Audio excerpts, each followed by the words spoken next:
Magandang araw po ma'am. So ito po ma'am yung ating sewing machine. So unang-unang setup po natin ma'am. Wag niyo po kakalimutan ma'am gamitin itong free niyang transformer po ma'am. Kaya po ano po siya ma'am, may free po siya kasi dito po natin siya isasaksak po ma'am. Then pagkatapos nito ma'am, doon naman na po natin isasaksak itong wire natin dito. Okay? So ayan po siya. Ganyan lang po siya ma'am ha. Yung wire natin na black, kailangan dito po natin siya isasaksak ma'am. Okay? So ganito po siya ma'am. Sasaksak natin siya ma'am para makita niyo po siya ma'am. Na gumagana po yung ating sewing machine. Okay? So ayan po siya ma'am. Din yung paglalagay po ng sinulid, meron po tayong thread stand sa likod na hindi ko na po siya tatanggalin ma'am. Kasi ito po yung mga freebies niya kompleto. So nandito po yung thread stand niya ma'am. Ikutin natin siya ma'am para makita niyo po muna ma'am. So ito po siya ma'am. Ayan. Iurong niyo lang po ito ma'am. Ayan po. Ayan. Then isasabit niyo po siya dito. Ito po siya ma'am. Then arrow papunta po siya dito. Then dito po siya ma'am. Ayan. Ganyan lang po siya. Pagkatapos dire-diretso lang po doon ma'am. So ganun po siya ma'am. Okay. So ito nasa likod po. So mag-umpisa po tayo sa harapan ma'am ha. Ayan. Para makita niyo po siya ng maayos. Okay. So ayan po siya. Hindi natin na ipakita doon pero napakita natin sa umpisa. So ayan po siya ma'am. Ayan. Ganyan lang po siya ma'am. Okay. So, kailangan po siya, ma'am, dito, pumasok po siya, ma'am, dito, iipitin natin dyan.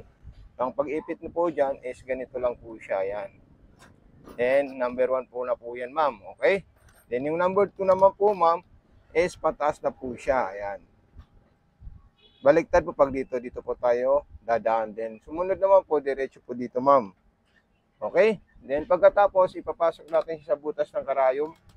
Ayan. Okay? Butas ng karayom na po tayo papasok ma'am para makatahi po tayo ma'am.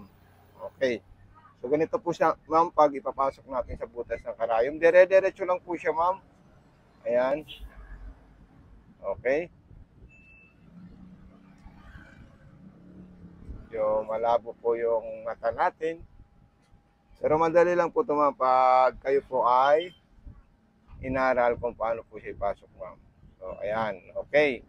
Then, kukunin natin. Yung sa ilalim naman po, ganito po siya, ma'am. Slide lang po natin ito. At ito lang po yung bobbing natin, ma'am. Taas lang natin ito ng konti para mahatak natin yung bobbing natin, ma'am. Okay? So, may ano po siya dito, screw, para iangat natin yan, ma'am. Okay? So, ayan po siya, ma'am. Then, pag ilalagay natin siya, ma'am, ito po siya. Hanapin natin yung sinulid natin. So, dito po natin ilalagay yan. So, may maliit na hiwa po doon para future po na sasabit natin doon. Then, ganyan lang po siya, ma'am. Sumunod naman po dyan is ikutin natin itong handle para makain niya po yung sinulid sa ilalim. So, ayun po siya, ma'am. Ayan. Ganyan lang po siya, ma'am. Napakadali lang po siya gamitin at napaka-easy. Okay? Pagkatapos, ilalagay natin yan at ito na yung tela natin. So, ang pilihan naman natin kung saan tayo mag-option. So, may makita po tayo dito na bilog, ma'am. Ito po siya. So, yan po yung pinaka-option ng mga tahis. Tapos lalabas po siya dito. So number 2 is normal na stitches. So ayan po siya. Napaka-smooth po na performance niya. Hindi siya maingay. Then atras abante po siya ma'am. Long place lang po ito. Okay. Then kung gusto niyo mga iba't ibang zigzag, aging niya. So depende na po sa iyo kung anong numero ang ilalagay niyo po ma'am. Okay. So ayan. So pwede niyo po pang aging yung masinsin na zigzag, yung malalaking zigzag, at yung mga maliliit na zigzag. At meron din po siyang scallop. Yung scallop naman po is number 8. So, ganyan po siya. Gagawa po tayo ng scallop ng ating sewing machine. So, ito po siya, ma'am. Okay, scallop number 8. So, yan. Borda na po yan. Button holder, garterize, ayan. At manual embroidery, yung number 7. So, ayan po siya, ma'am. Napaka-solid po siya. At kung gusto ko po dito, ma'am, is napaka-smooth po. Super smooth po yung performance niya. Hindi po siya maingay, wala rin po siyang kalagpag. At solid na solid po yung sewing machine natin, ma'am.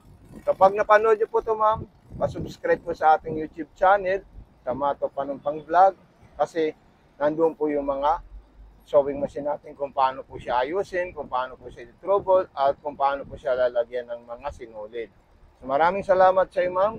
God bless and more power po, ma'am. So ito na po, ma'am, yung ginawa nating mga stitches, ma'am. So ito na po siya.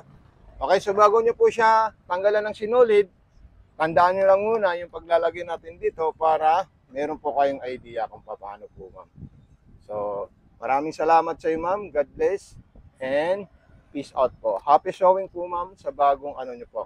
Habit nyo na sewing machine. Salamat po.